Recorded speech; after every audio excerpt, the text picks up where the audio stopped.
improvisers, of course, aren't rehearsing, they're not planning, but they have developed that capacity to be in readiness mode. They work together several times a week to play games like the one we just did, to be at the top of their ability to accept and build on whatever comes their way.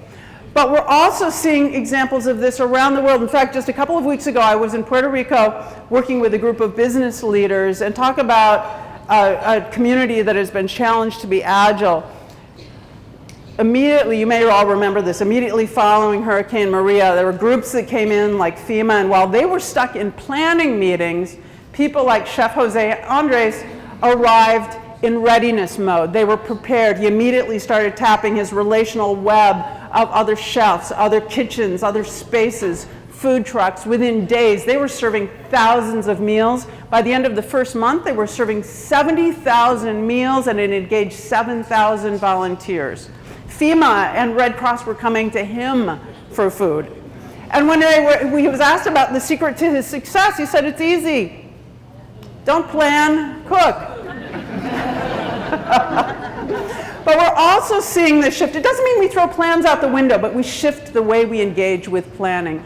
This shift is also being led in a huge movement that's going across industries, across sectors. It's a shift away from traditional project management. Some of you are familiar with this, sometimes called waterfall, where we have this beautiful plan, and it has these steps and these report outs and this big debut at the end.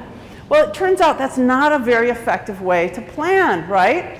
Because there are all kinds of changes, you know this, that happen along the way, lessons that we learn, different things that happen, and it's very hard to go back up a waterfall.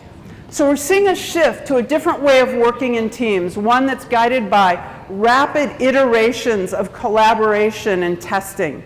Some of you know this, it's partly what underpins Agile methodology, but you don't have to be working in Agile methodology to be able to adopt some of these practices, because each of these quick iterations, sometimes called sprints, are simply a chance to stop and inspect and adapt. You're taking in new information, just as you are from all of the feedback and the listening groups that you've participated in, and you're responding to it, creating something you can test. So this essentially translates into learning and changing, which is exactly what you're here to do over the next few days.